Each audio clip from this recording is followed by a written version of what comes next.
I walked into that ballroom expecting a celebration, never suspecting that a simple name card would turn my daughter's wedding into a battlefield. They saw a janitor to mock. They didn't realize they were waking a sleeping giant.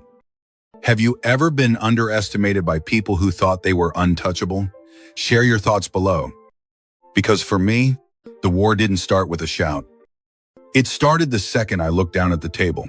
The moment I laid eyes on the name card, a cold knot tightened in the pit of my stomach, twisting with a nausea that had nothing to do with the expensive champagne sitting untouched before me. The card itself was thick ivory stock, the kind of high-end paper that probably cost more than a tank of gas. And my name was written in elegant, sweeping black calligraphy, Richard, clean and classy. But just below it, in a sharper, hurried scrawl that looked like it had been etched with malice, someone had written 3 brutal words: Father by obligation. I stared at it for a second too long, blinking as if the words might rearrange themselves into something less cruel. But they remained fixed, mocking me in the flickering candlelight. I glanced around the table, hoping to find a mistake, but every face I saw looked like it had been cut from a country club brochure, polished, practiced, and perfectly indifferent to a man like me. Across from me, a woman named Karen eyed my work-worn hands and the boots I had polished until my arms ached.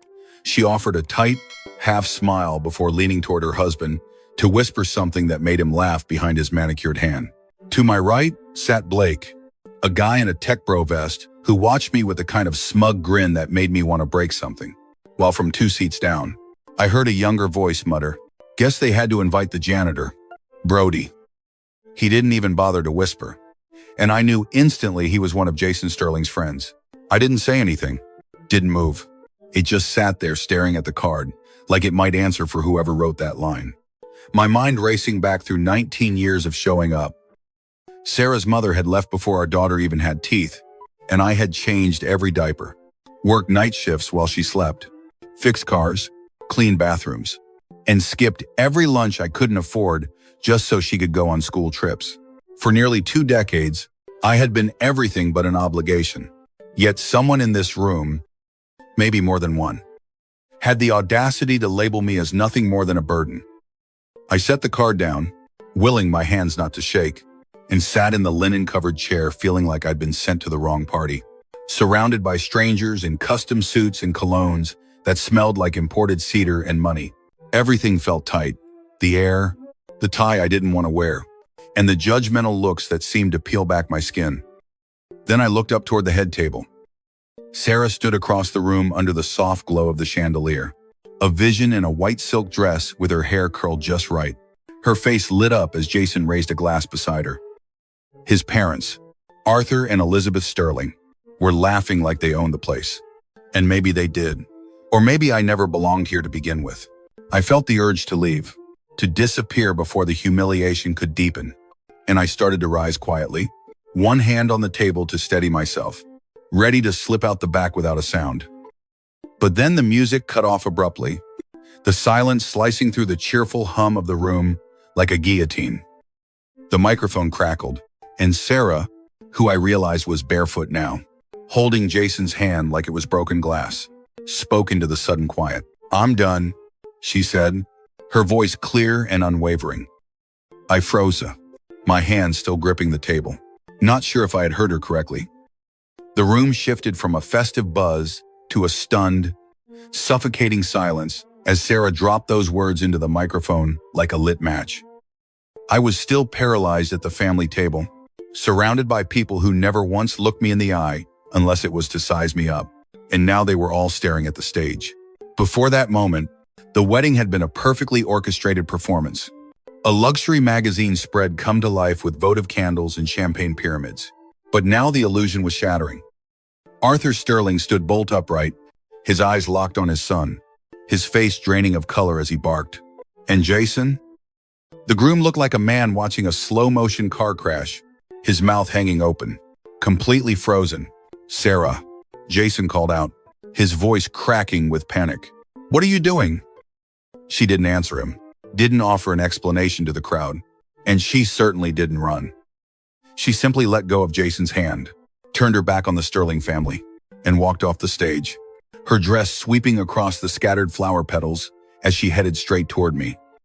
I was still standing by the exit, caught somewhere between embarrassment and numbness, unsure if I should step forward or retreat. But when Sarah reached me, there was no hesitation in her eyes. Her grip on my arm was firm and grounding, an anchor in the storm she had just unleashed. "Let's go," she said, her voice low but steel hard.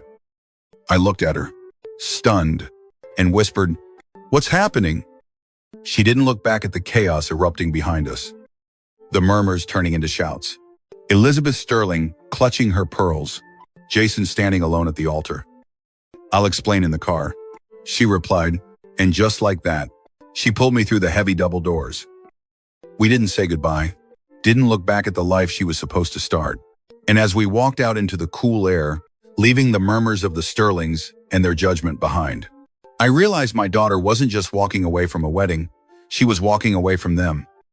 Outside, the mountain air felt colder than I remembered, biting through the thin fabric of my suit as we walked across the gravel lot in silence. Sarah's steps were steady, devoid of hesitation, her bare feet moving fluidly over the stones while she carried her heels in one hand. Her face remained calm, not blank, but focused, like a general who had already mapped the next 20 steps of a battle and didn't need approval from anyone to take them. The car ride was quiet, a suffocating vacuum where the only sound was the low hum of tires on pavement and the occasional shift of Sarah adjusting her grip on the wheel. She hadn't even bothered to put her shoes back on, her bare foot pressed against the gas pedal, while the hem of her wedding dress dragged slightly against the floor mat. A stark contrast to the perfect image she had presented just an hour ago. I didn't know what to say, my mind still reeling from the scene in the ballroom. So I said nothing. Eventually, without asking, she took the exit toward Sacramento, steering us toward my small, humble house instead of the honeymoon suite she was supposed to be checking into. She pulled up to the curb outside my place and didn't move for a long moment, her hands gripping the wheel like it was the only thing holding her together. Finally, she whispered, almost to herself, sounding like she had crossed a finish line no one else knew existed. I looked at her, the street lamp casting long shadows across the dashboard, and asked softly, "Sarah, what just happened back there? You left Jason at the altar?" She didn't look at me right away. Instead, she stared through the windshield at the peeling paint of my garage door.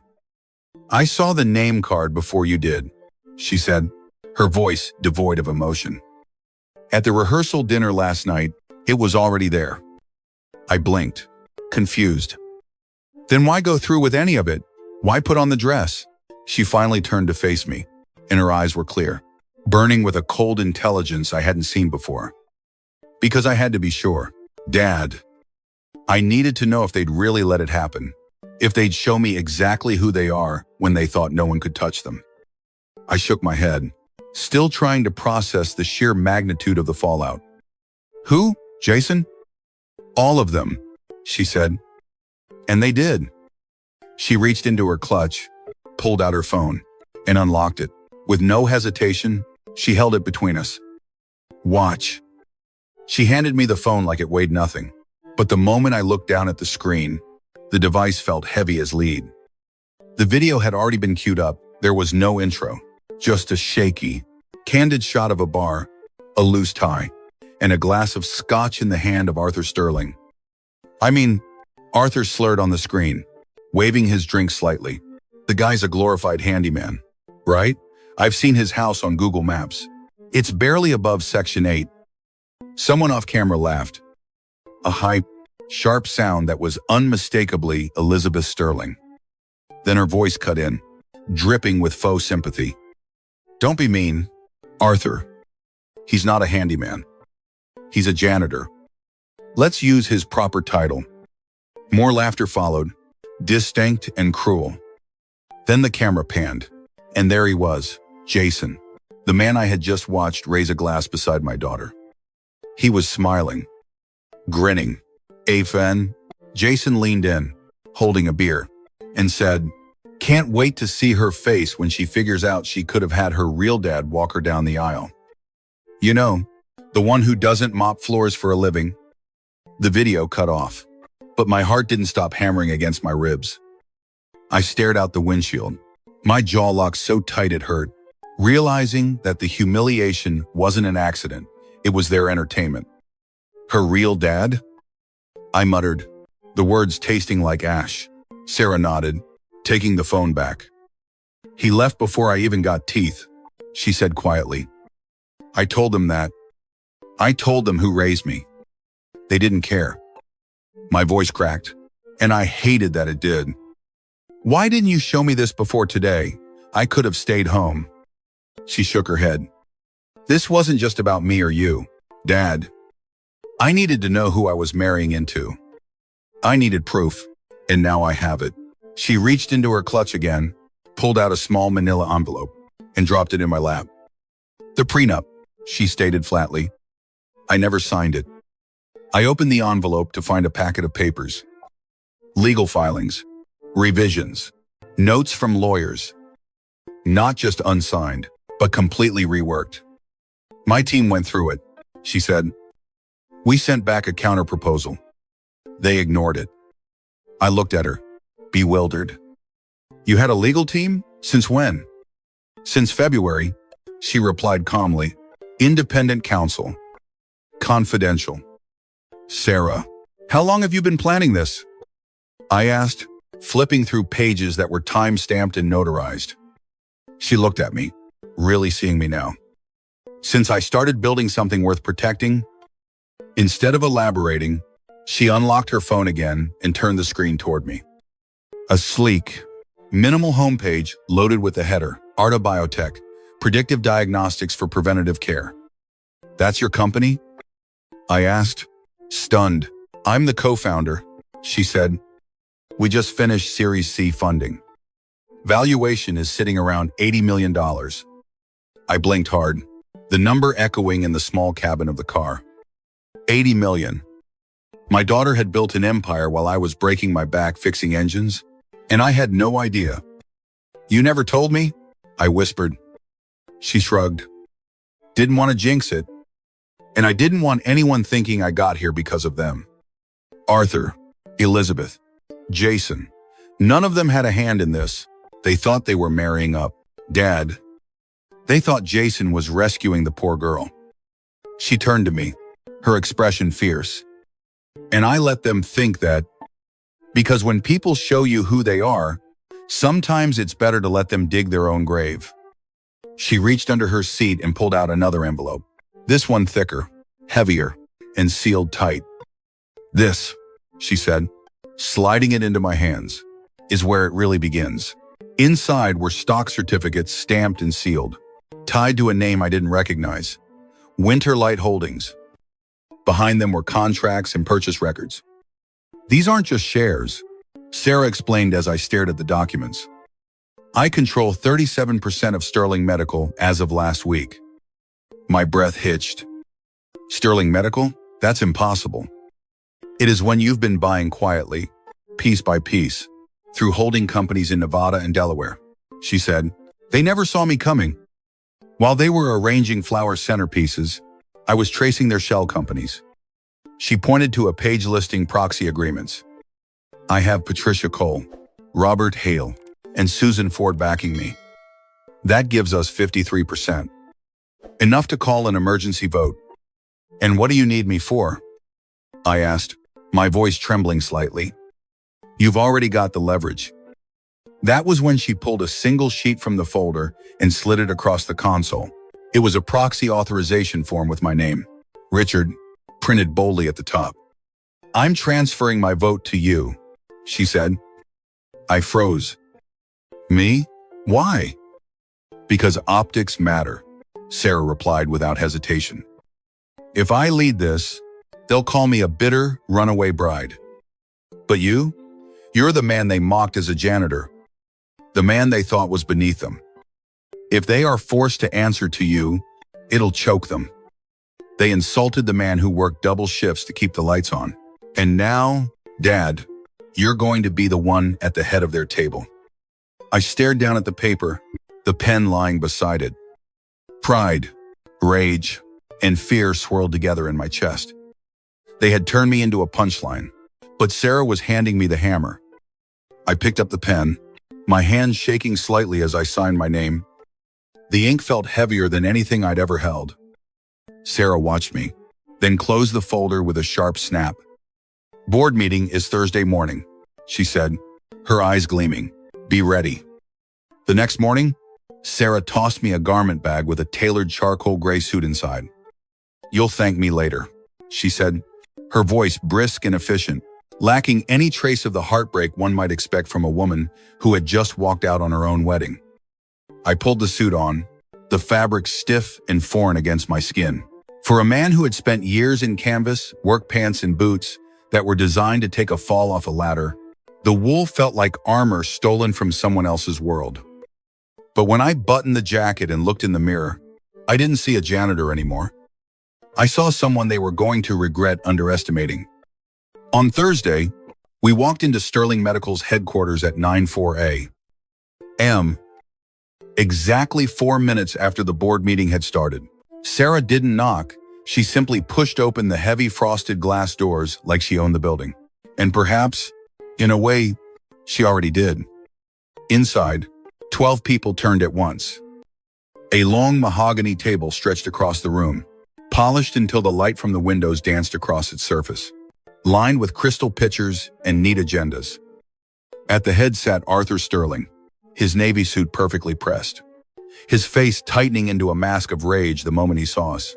Elizabeth Sterling was perched at his side, her lips curled into a line of disdain, while Philip Sterling, Arthur's brother, lounged 2 chairs away, pretending not to notice us as his fingers tapped idly on his tablet. Jason sat stiffly near the middle, his tie crooked and his eyes darting nervously between his father and the woman he had lost. For a moment, the room was heavy with silence, the kind that precedes a thunderstorm. Arthur broke it first, his voice sharp enough to cut glass. "You're not allowed in here," he snapped, half rising from his chair. "Sarah, take your father and leave. This is a business meeting, not a family counseling session." Sarah dropped her briefcase onto the table with a heavy thud that made Jason flinch. Her tone was steady, almost cold. "Read the bylaws. Arthur, this is a closed executive session. I am an executive, and so is my proxy." She gestured toward me. All eyes shifted to where I stood, feeling the weight of the room but refusing to shrink under it. Arthur stood fully now, his knuckles pressing white against the wood of the table. "You're bluffing," he scoffed. "You don't have a seat at this table." Without missing a beat, Sarah calmly pulled a single paper from her case and slid it across the mahogany surface. "Filed Monday. Verified by the corporate secretary." "You were copied," she said. My name was printed in bold at the top, Richard, proxy holder. Patricia Cole, a woman near the end of the table, who had been watching the exchange with interest, leaned forward and flipped through her own agenda notes. "It's valid," Patricia said, her voice clear and authoritative. "I saw the transfer come through myself." Arthur sank back into his chair, his face flushing a deep, angry red as he forced a laugh that sounded more like a bark. "So, you've bought a seat. What now? Planning to redecorate? Maybe install some mop buckets in the corner?" The insult hung in the air, but Sarah didn't smile, nor did she flinch. She opened her folder and began sliding thick packets of paper down the center of the table. "One for every director?" "No, we're here for an emergency item," she stated flatly. "Breach of compliance protocol. Financial misconduct. Negligent governance." Chairs shifted uneasily, and papers rustled as the directors reached for the packets. One director whispered, "Oh God," as he read the first page. Arthur slammed his palm against the table. "This is baseless. This is a family business. And you're turning personal bitterness into a spectacle because you got cold feet." Sarah didn't blink. "Then prove it," she challenged. "Vote to audit." Elizabeth leaned in, her tone venomous. "You little brat. You think you can destroy us just because your feelings are hurt?" Sarah ignored her and slid a marked report toward Elizabeth. "Vendor fraud through GenSync supplies," she recited, her memory razor-sharp. "Overbilling by $3 million in the last year alone." The company is owned by your brother-in-law, Philip. Elizabeth's face hardened into stone. Philip Sterling waved a hand dismissively, though I saw the sweat beading on his forehead. That's creative accounting, he muttered. Everyone does it. Sarah dropped another report in front of him. Quarterly unit losses reported at 20,000. Actual number is 70,000. That's not creative. Philip, that's theft. Patricia Cole glanced around the room, her eyes wide. This isn't creative, she agreed, looking at Robert Hale and Susan Ford. It's fraudulent. Sarah pushed forward the third and final packet. Falsified FDA documentation last October, used to secure expansion permits. A ripple of terrified whispers broke out among the shareholders. Arthur shouted again, his voice cracking with desperation. This company has been in our family for 50 years. Sarah leaned across the table, placing her hands flat on the wood, her voice calm and terrifyingly cold. You didn't build it, Arthur. You hollowed it out. For a long moment, the room was paralyzed. Sarah turned to me, her eyes signaling that the time had come. Dad, she said softly, call the motion. My chest tightened, but I stood tall, the words forming steadily in my throat. I moved to remove Arthur Sterling, Philip Sterling, and Jason Sterling from executive authority, effective immediately. My voice echoed off the glass walls, stronger than I ever thought it could be.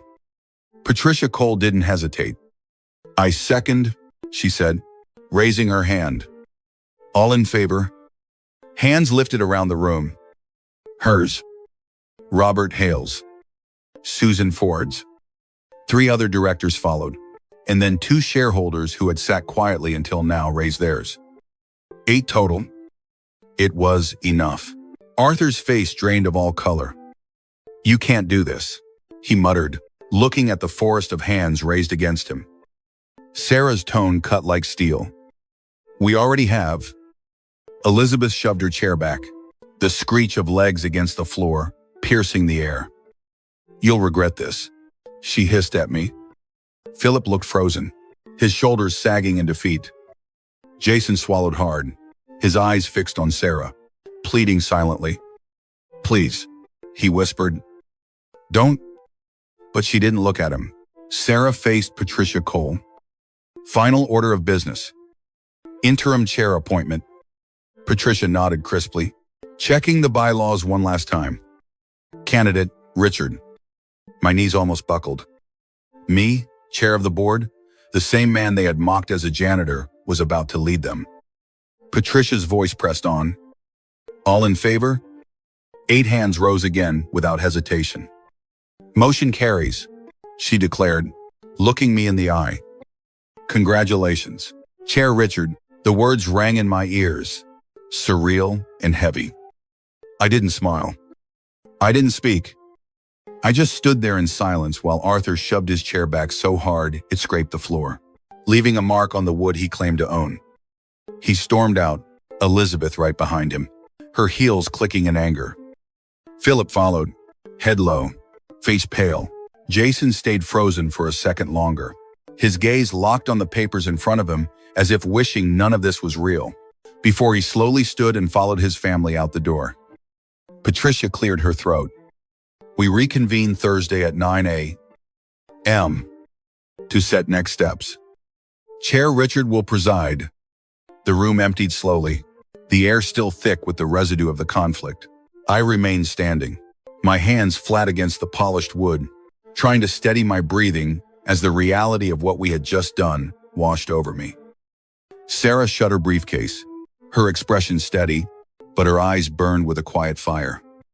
She leaned closer, her voice low enough for only me to hear. You did what they never saw coming, she said. But don't think for a second this is over. I swallowed hard. Still staring at the door, Arthur had slammed behind him. Sarah's voice sharpened, cutting through my hesitation. Dad, this wasn't the fight. That was just the opening strike. The real war starts now. The knock came just after 11, sharp enough to cut through the quiet of my small living room, where the television hummed with a late-night rerun I wasn't really watching. I had been sitting on the couch, nursing a ginger ale and trying to process the adrenaline of the morning. So at first, I thought it might be a neighbor or a delivery at the wrong address. But when I pulled the door open, the dim porch light revealed Jason Sterling. He stood there with his shoulders hunched, his tie crooked and loosened, and his once perfect hair falling limp across a forehead that glistened with sweat.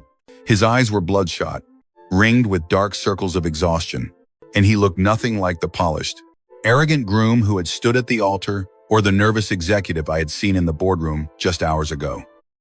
"Mr. Carter," he said softly, his voice cracking with a desperation that was almost painful to hear.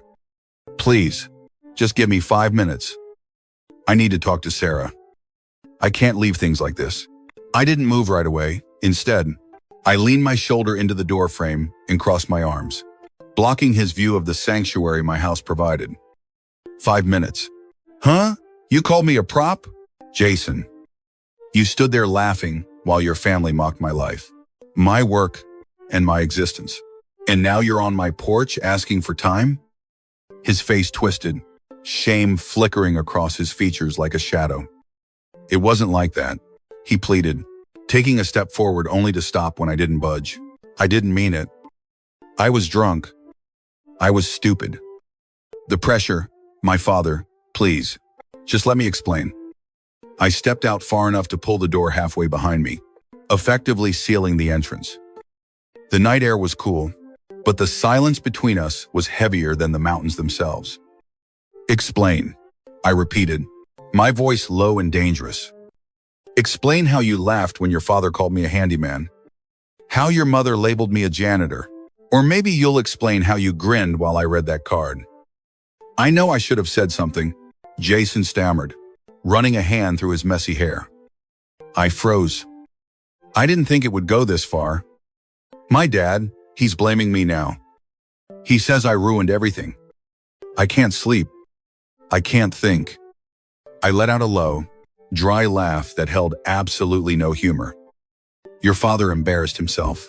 Jason, you just followed his lead like you always do." Before he could respond, I heard soft footsteps behind me, and Sarah's voice cut through the tension, calm and steady. "It's okay, Dad.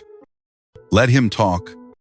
She stepped into the doorway, stripped of the corporate armor she had worn earlier. She wore a simple hoodie and leggings, no makeup, her hair pulled back in a ponytail. She looked nothing like the bride from days before, but in that moment, standing under the yellow porch light, she had more presence than anyone I had ever seen. Jason's face brightened with a fragile, pathetic hope. "Sarah," he breathed, taking a half step forward. Sarah didn't close the distance. She stayed at my side, arms crossed, chin lifted. "You don't get to spin this," she said flatly. "Not here. Not now." Jason's voice cracked again. "Please. I didn't sign off on that card. I swear to you, I thought it was a joke. A bad one. But when I realized..." She cut him off, her voice devoid of sympathy. "You laughed. That's all I needed to see." Jason's shoulders slumped, his defense crumbling. I panicked. I was trying to keep the peace. "But please, tell me it doesn't have to end like this. We can fix this." Sarah didn't waver. She reached into the pocket of her hoodie and pulled out a plain white envelope. Her movements were slow, deliberate, ensuring he understood the weight of the gesture. She held it out toward him but didn't step forward to hand it over. He had to reach for it. "Here," she said. Jason frowned, hesitating as if the paper might burn him. "What is it?" "Cease and desist," Sarah replied, her tone matching the cold night air. "It covers personal contact, professional involvement, and any attempt to interfere with the business transition." Jason stared at the envelope like it was poison, his hands shaking as he finally took it. "You're serving me?" he whispered, horror dawning in his eyes. "No," she said firmly. "I'm protecting myself and my company. This isn't personal, Jason. This is structural." He swallowed hard, his face pale. "But Sarah, I thought we had something real." She tilted her head slightly, offering him one last look of pity mixed with resolve. So did I, until I realized the only thing real between us was your need to be rescued. His mouth opened, but no words came. Just a raw, empty silence. He backed down the porch steps slowly, the envelope limp in his hand. Realizing there was no redemption here, he didn't say goodbye, didn't make another plea. He just turned, climbed into his car, and drove off into the night, his headlights cutting a lonely path through the darkness. As the taillights vanished, I looked at my daughter. "You good?" I asked. She nodded once, turning back to the house. "I'm not applying for that job anymore, Dad." And in the silence that followed, I knew the Sterlings were truly part of our past. The first event of the Carter Health Access Fund took place under a rented white tent in Oak Ridge Park, just 3 blocks from the duplex. Sarah and I used to share when every grocery trip felt like a complex math equation to ensure we didn't overdraft. The banner stretched across the stage read in bold blue letters, "Carter Health Access Fund, affordable care, real equity." Beneath it, folding tables were stacked with refurbished glucose monitors, blood pressure cuffs, and medical tablets preloaded with health literacy software. Volunteers in matching shirts handed out pamphlets about preventative care, while children played tag near the basketball court, and families with strollers clustered in the shade. A few elderly neighbors from the assisted living center shuffled over with careful steps, their eyes scanning the tables with a mix of curiosity and hesitation. Looking around, I realized this wasn't some boardroom fight or a corporate power play. This was something bigger. This was real. Sarah stepped up to the mic, her sleeves rolled to her elbows and sunglasses perched on her head. She wasn't dressed like a corporate executive today. She looked like she belonged exactly here, among the people who actually needed what we were bringing to the table. "Today isn't about headlines or handouts," she said, her voice carrying clearly across the park without a hint of the tremor that had shaken the wedding venue days ago. "It's about closing gaps that should never have existed in the first place." People nodded, and some clapped, the sound rippling through the small crowd. A couple of teens leaning on their bikes stopped dribbling a basketball to listen. Sarah kept it short, the way she always did, cutting through the noise to get to the truth. "Before any of this could happen," she continued, looking out at the faces we recognized from years of living in this neighborhood, "there was someone who worked 3 shifts just to keep the lights on. Someone who taught me that showing up matters more than any title on a business card. That person is my father, Richard." She turned, pointing straight at me, and my stomach flipped. I wasn't built for microphones or speeches. My hands felt clammy as I walked toward the stage, the grass crunching softly under my boots. Sarah offered me the mic, her eyes shining and steady, silently urging me to take my place. I took it, holding it awkwardly, feeling the weight of the moment. "I don't know much about business," I began, and a few people chuckled, breaking the tension. "Still don't. To be honest, I can't run spreadsheets, and I don't speak in acronyms. But I do know how to show up every day. No matter how tired, no matter how thankless the job is." And I guess that was enough to help build something that matters. My voice caught for a moment, but I pushed through, looking at the families in the front row. "This isn't about me. It's about all of us. About making sure nobody feels like they're fighting alone."